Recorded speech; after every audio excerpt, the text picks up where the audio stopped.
No, one thing that Greg always tells me is to stay in the process, not too high, not too low, just right in the middle. And we knew that he was going to be taunting me in the fight. So basically my instructions were to be like GSP and whatever he says and whatever he does in there, just stay calm. I actually think I broke because he said, "Oh, are you tired?" I said no. So he actually pulled me out of the process for a little bit, but then I remembered that I have to be like GSP and not respond. So I just said, I just have to stay in the process and not too high, not too low. And the first time we saw you in 2020, we had a conversation and you were pretty emotional about the 2019 that you had. Now that you're here and everything that you've done this year, you talk to me about the change?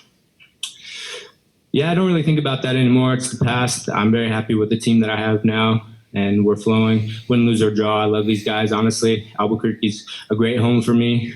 And it goes just beyond coaching with the team that I have in the corner. I don't just, of course, I spend a lot of time with them in the gym, but I also spend a lot of time with them outside the gym. And I feel like I'm wrestling again. I feel like when I was a kid wrestler, I was so close to all my coaches. I traveled with them. I did all kinds of stuff. And MMA sometimes is a little bit different because you got coaches and it's just like, of course, at the business, your coaches need to get paid. But to find the coaches that I have now that we spend a lot of time just outside the gym, I don't take for granted because with them, I feel it's not a business. I really feel that they care for me and love me.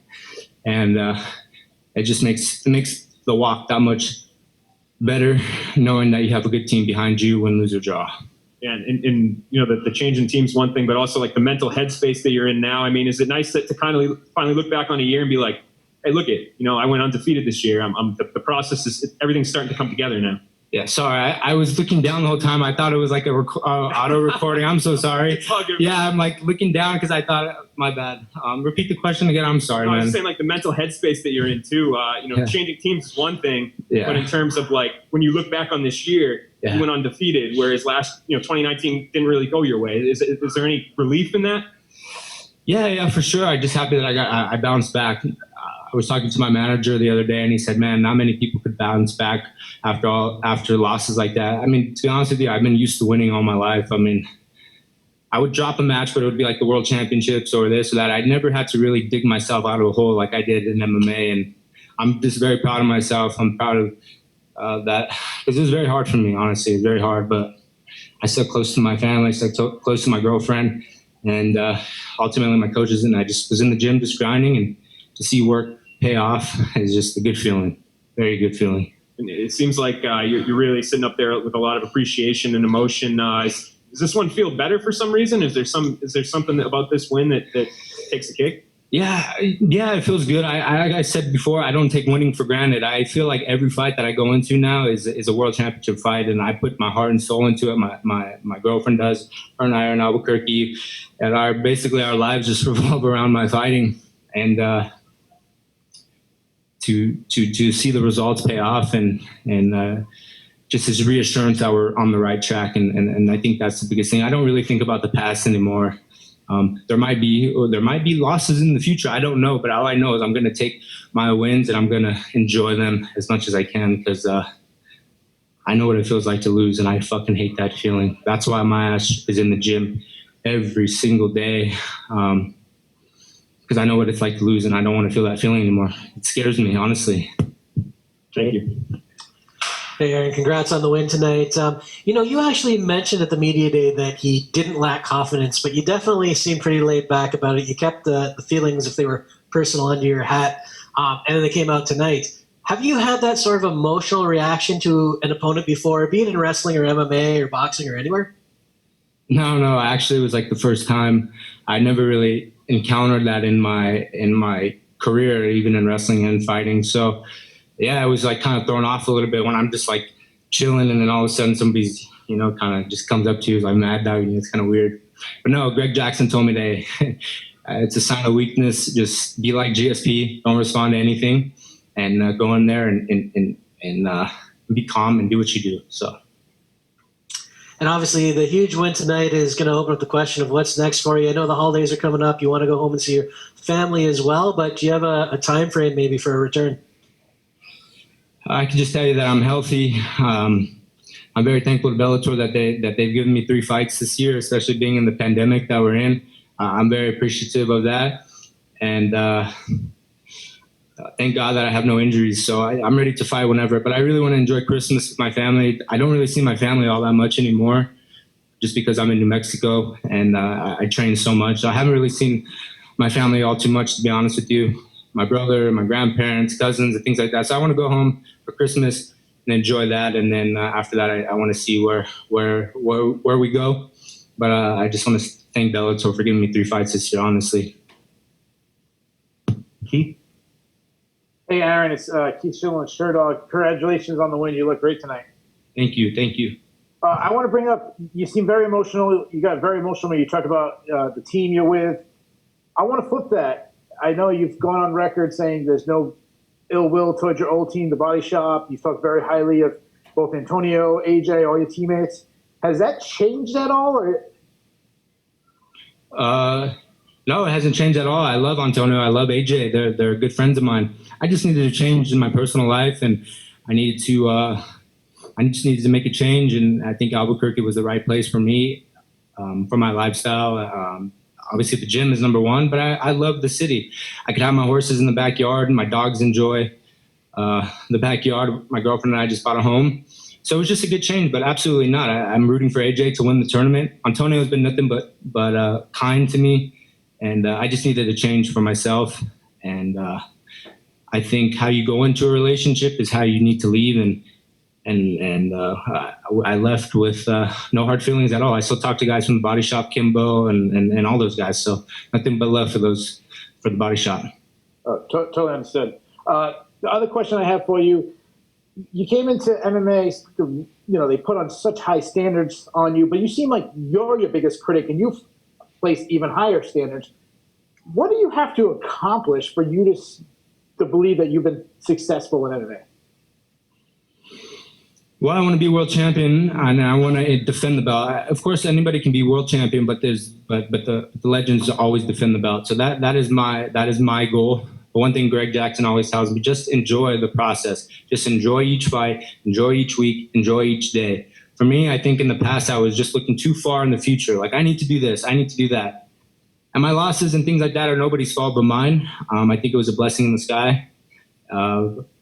But for me, back to your question, I just need to enjoy the process, enjoy each training session, and I think everything will fall into place. That's my mindset now, is just smile and enjoy the process. Congratulations once again. Thank you. Philippe? Yes. Hi, Aaron. Congratulations for your win. Thank you. I have 2 questions. First, about the finish. While you press him against the cage, he went for the head kick, a low kick. Did you feel that with a small level change, you might get him to throw a knee, which he did, that will lead to open you for a big punch? So I'm sorry. Can you repeat the question one more time? I'm sorry about that. No, sure, no problem. I was saying that when you pressed him against the cage, he was always going for a big shot, like head kick, low kick, knees, instead of just jabbing and circling. Did you feel that at some point, if you level change, it will open your right hand?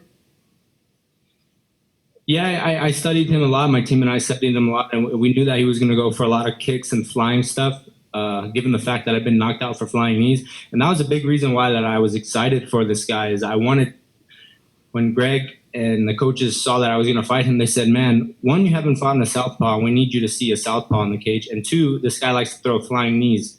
And we were knocked out by them. So we want to see it under live fire. So we were prepared for everything with this guy, and it was a good stepping stone for me mentally, knowing that guys are going to throw kicks, guys are going to throw flying knees, and I have to be on my best game. And I showed that tonight. That was beautiful, man. And just before I go, you went at some point, I think it's round number 2, you went for a left hook to the liver into a double leg. That was awesome. Do you feel your transition between boxing and wrestling is getting better and better, and that's what you need to work? Your wrestling is great, your boxing is great, you just need to mix it up together more and more every day? Absolutely. You said it best, that I just need to blend it all together. I have all the skills, I have the mindset, I have the heart, but I was just missing getting all the ingredients to flow in one, and I think I'm on the right track. Donna? Aaron, you were talking about our man Mad Dog and your coaches before in the hotel. I mean, this is like you're a boxing guy. This is an old school boxing trick that these guys do. Why do you think it was that it got under your skin so much? There's a certain way to do it, but the way that he was just doing it was actually very cheesy. So I think that's why it kind of rubbed me the wrong way. It was just cheesy the way he was doing it. It's one thing to get in a scuffle and like yell back and forth, but when we're there, I don't even want to talk about it, because then there's going to be guys that are going to start mad dogging me now. But just know that it's not going to work now, because you saw what happened to the guy tonight. So I don't know. It just rubbed me the wrong way. I don't know, to be honest with you. I can't answer that question. It just did. Bro, if I watched that performance, I wouldn't be mad dogging you at any point ever. The last one from me, how much has it meant to you that Bellator have stuck by you through the rough patches? I mean, obviously, they made this big investment in you at the start of your career, and there have been great ups, there have been tremendous downs. How much has it meant to you that Bellator have stuck with you throughout this time?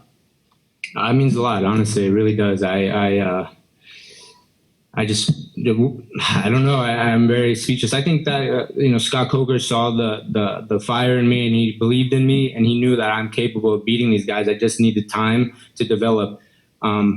But I'm very appreciative of them sticking by me, because they could have cut me, and I don't know. All I can say is thank you. But they do believe in me, and I think they see the talent, and they see what I've had to bounce. I think when you see somebody have to dig themselves out of a hole, I think you start to have appreciation for them and say, man, these guys are tough. And I think they want tough guys like me to represent their organization and just put performances on like I did tonight. So thank you, both. Thank you, Scott Coker. Just a couple more here. Santiago? Hi, Aaron. Congratulations on a beautiful performance. Slowly, these top featherweight tournament players are getting eliminated from the tournament. Is there someone who was eliminated in the tournament that you have your eye on now that you are 3-0 with 3 finishes?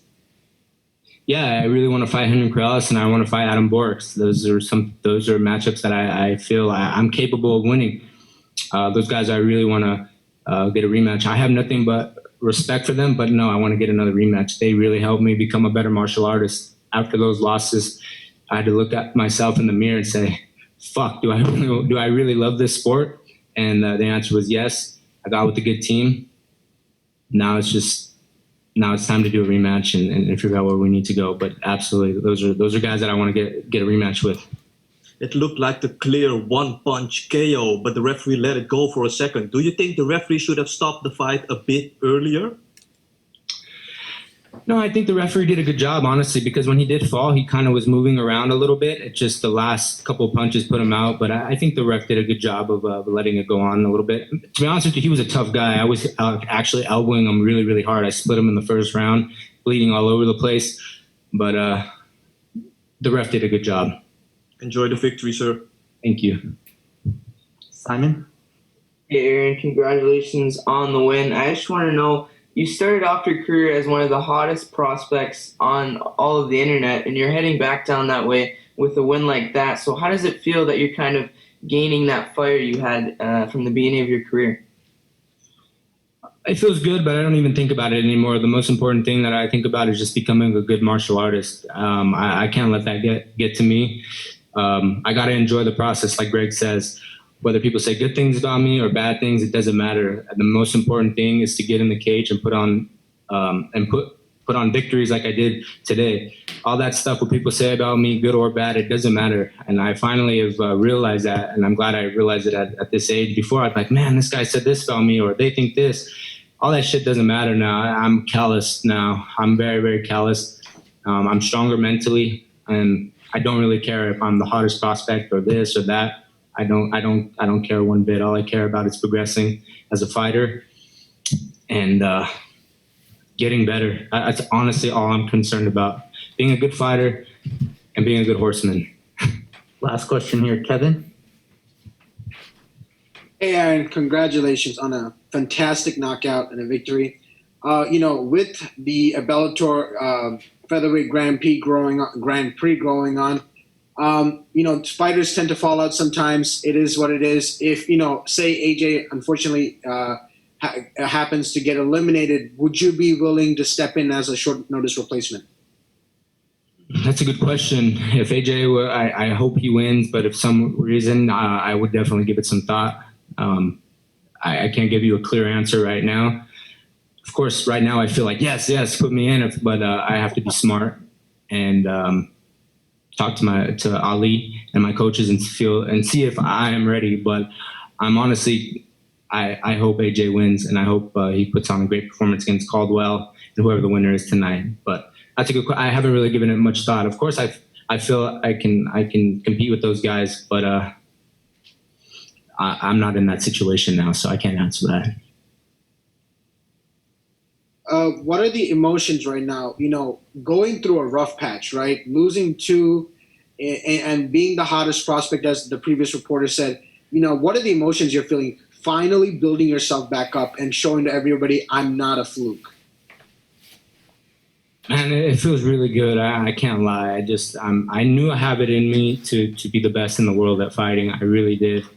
I know I'm not where I need to be, but that's what keeps me going. I don't think in MMA you'll ever get to where you ultimately want to go, but that's why you're in the gym every single day. I just knew I had it in me to be the best in the world. I succeeded at whatever I did, whether it be boxing, wrestling, pancration. Professional fighting is different, especially nowadays with social media, this and all the hype that was behind me. But one thing that I have to keep in mind that I just keep going back to is just enjoy the process. And that's something that I've never really done. And I never even did it in wrestling. Even in wrestling when I was 18 years old, I got to make an Olympic team. And I lost 4-4 in the finals to go to the Olympic Games at 19. But I didn't enjoy the process before. And I think that's one thing that I keep telling myself that Greg says, just enjoy the moment, enjoy every day, and the rest will follow. So that's all I'm really concerned about. I don't care about anything else, just enjoying the moment.